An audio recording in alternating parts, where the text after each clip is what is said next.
How the Woman Came to Kirkby-Malhouse by Arthur Conan Doyle.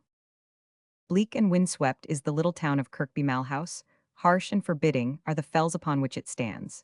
It stretches in a single line of grey stone, slate-roofed houses, dotted down the furze-clad slope of the rolling moor. In this lonely and secluded village, I, James Upperton, found myself in the summer of '85. Little as the hamlet had to offer, it contained that for which I yearned above all things, seclusion and freedom from all which might distract my mind from the high and weighty subjects which engaged it. But the inquisitiveness of my landlady made my lodgings undesirable, and I determined to seek new quarters. As it chanced, I had in one of my rambles come upon an isolated dwelling in the very heart of these lonely moors, which I at once determined should be my own. It was a two-roomed cottage, which had once belonged to some shepherd, but p. 146 had long been deserted, and was crumbling rapidly to ruin. In the winter floods, the Gaster Beck, which runs down Gaster Fell, where the little dwelling stood, had overswept its banks and torn away a part of the wall. The roof was in ill case, and the scattered slates lay thick amongst the grass. Yet the main shell of the house stood firm and true, and it was no great task for me to have all that was amiss set right. The two rooms I laid out in a widely different manner. My own tastes are of a Spartan turn, and the outer chamber was so planned as to accord with them. An oil stove by Rippingill of Birmingham furnished me with the means of cooking, while two great bags, the one of flour and the other of potatoes, made me independent of all supplies from without. In diet I had long been a Pythagorean, so that the scraggy, long-limbed sheep which browsed upon the wiry grass by the Gaster Beck had little to fear from their new companion. A 9-gallon cask of oil served me as a sideboard, while a square table, a deal chair, and a truckle bed completed the list of my domestic fittings.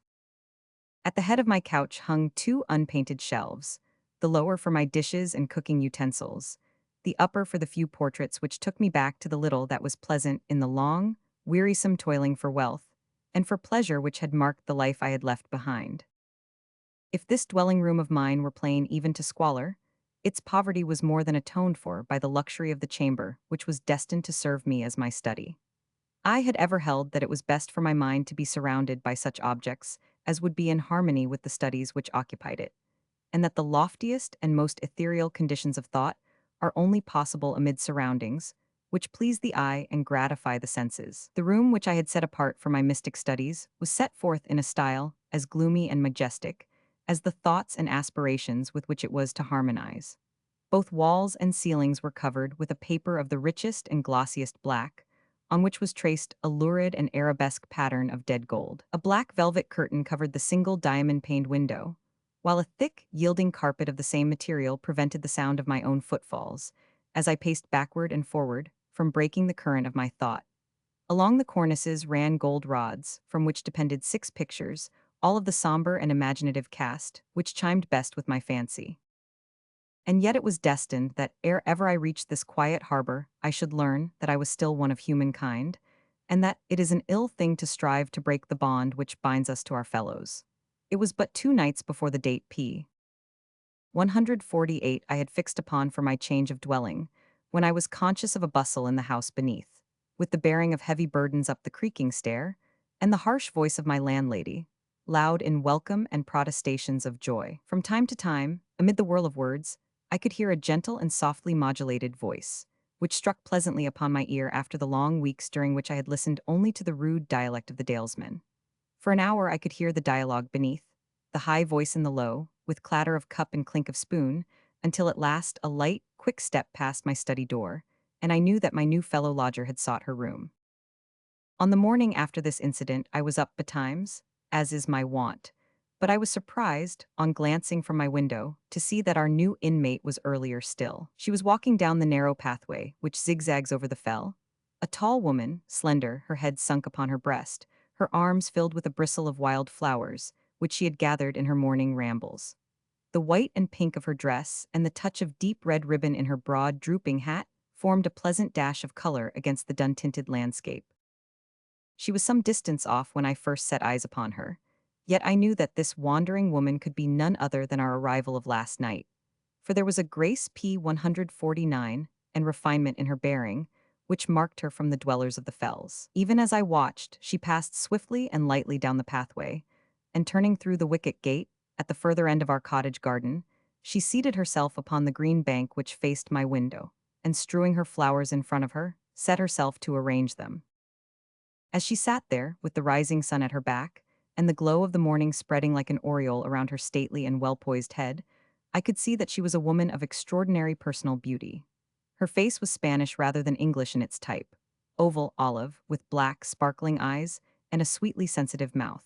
From under the broad straw hat, two thick coils of blue-black hair curved down on either side of her graceful, queenly neck. I was surprised, as I watched her, to see that her shoes and skirt bore witness to a journey rather than to a mere morning ramble.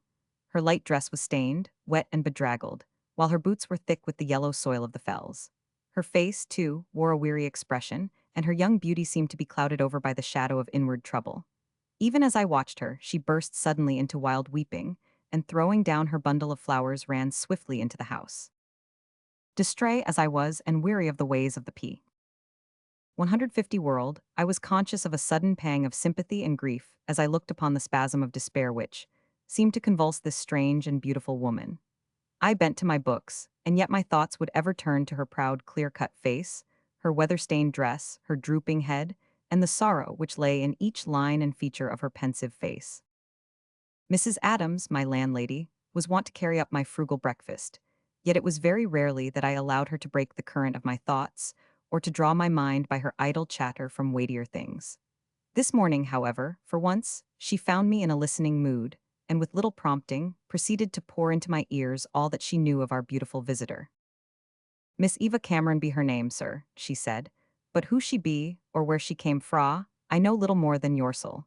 Maybe it was the same reason that brought her to Kirkby-Malhouse as fetched you there yorsel, sir."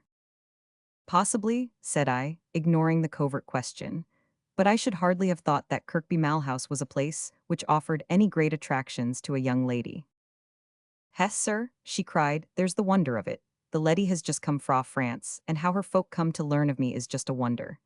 A week ago up comes a man to my door, a fine man, sir, and a gentleman, as one P. 151 could see with half an eye.